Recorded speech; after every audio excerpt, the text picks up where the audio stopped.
Hey, welcome to Rusty Bow. Got an interesting arrowhead project this week, so I think you'll find it interesting. Japanese arrowhead, but it's one that a little more challenging to do. So stay tuned.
Okay, so I have this strange arrowhead clade, and I'll put it in for a quench.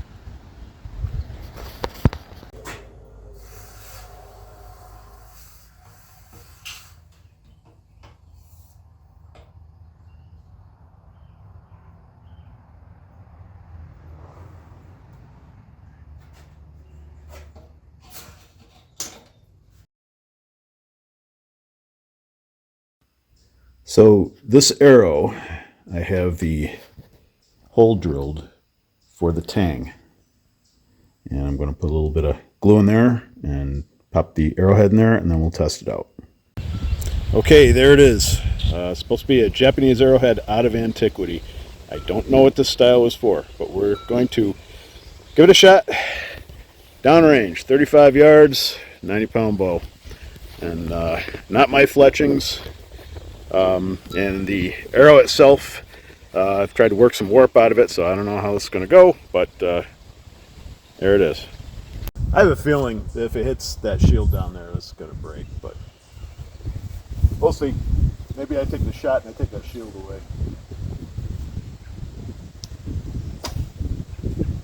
Oh, still grass. It's pretty much even landing just short and in the grass. So, by the way, if I sound a little off, my voice sounds a little off, I just tested positive for COVID yesterday. I have not had COVID all these years since it came out until yesterday.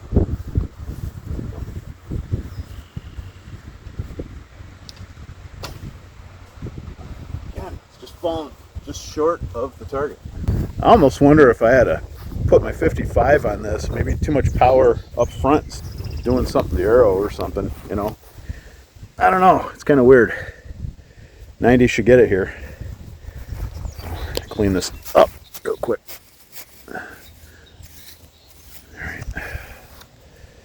Alright, let's run it again.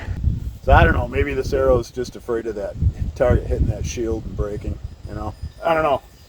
I'm going to try it again, and then we'll see what we do after that.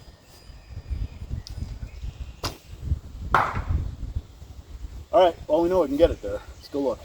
I didn't see it break. That doesn't always mean anything.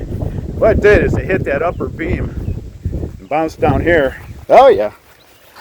What do we got? It broke. It broke somewhere in the tang. Or bent. Maybe it bent. Let's take it back to the shop and look.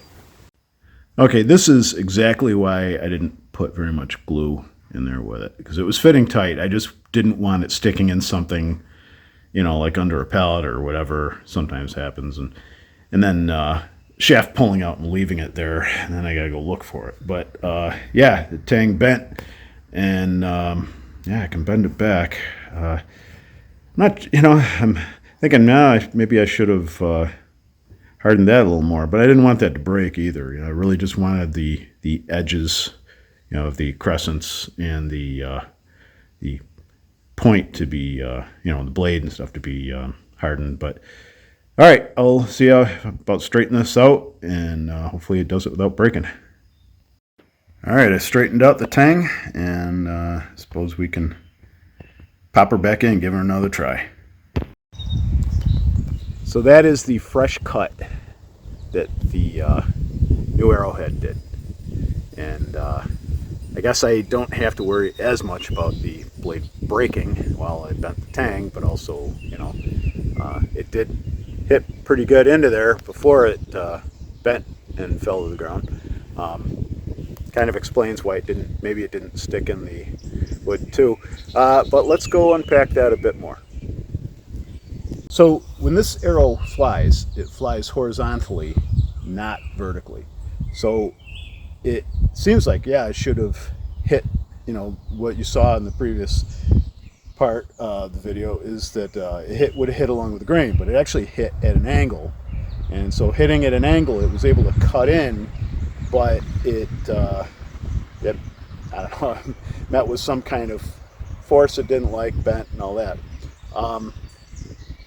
So, but if it was to hit that shield out there, shield's plywood, and I I don't know how this would have stuck in, but I think I'm just going to shoot at the ball from this point on, just see if I can just get it on target. But you can see how I have it. So, see if I can get the ball. Oh man, let's go look at that. That got damn close. Yeah, so right there it hit just below the ball. So let's try this again. All right, take another shot. It is horizontally flying.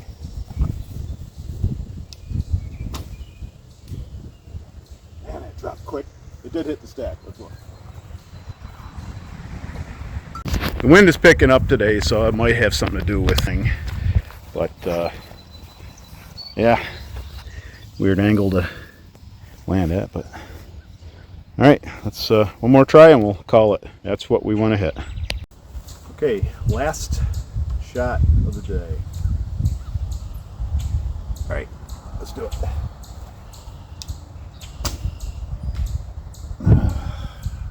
All right, let's go look. Yeah, this hit and went up, and hopefully it didn't do anything. Okay, I guess it's okay. Made a funny noise, but okay.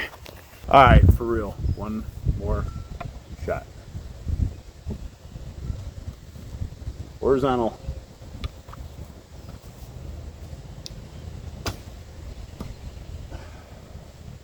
Well, it hit something, right? Probably edge of a pellet. Let's go look. Okay, I see it. What did it do? What did it hit? No. Oh, well, there you go. Looks like it bent again. Yeah, it bent again. All right, we're going to take it back to the shop, but we're going to call it for today because this COVID boy has to get himself in and rest up. And just a couple quick words on my crossbow project. All right, I saved you all the boring cutting and filing and stuff, but this is the string release part for what's going to be my trigger mechanism for my crossbow. And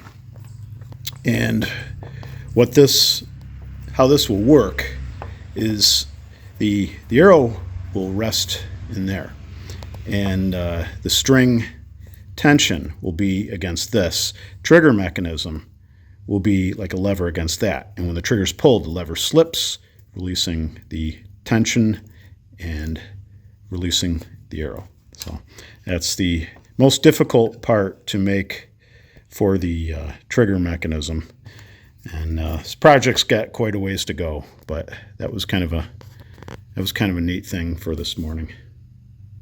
So over the course of the next few weeks, possibly months, I am going to be turning my attentions to another project with a bronze caster. We're plotting to make a chess set, iron versus bronze or iron versus copper. I'm not sure what he's going to do. He's in charge of his own side, I'm in charge of mine. And so these are my preliminary drawings for that. Well, it's time to end this because, well, it's going to rain pretty quick. And my arrow's bent. And I've got COVID and I need to get in and rest. So, all right, hope you had a better week than me.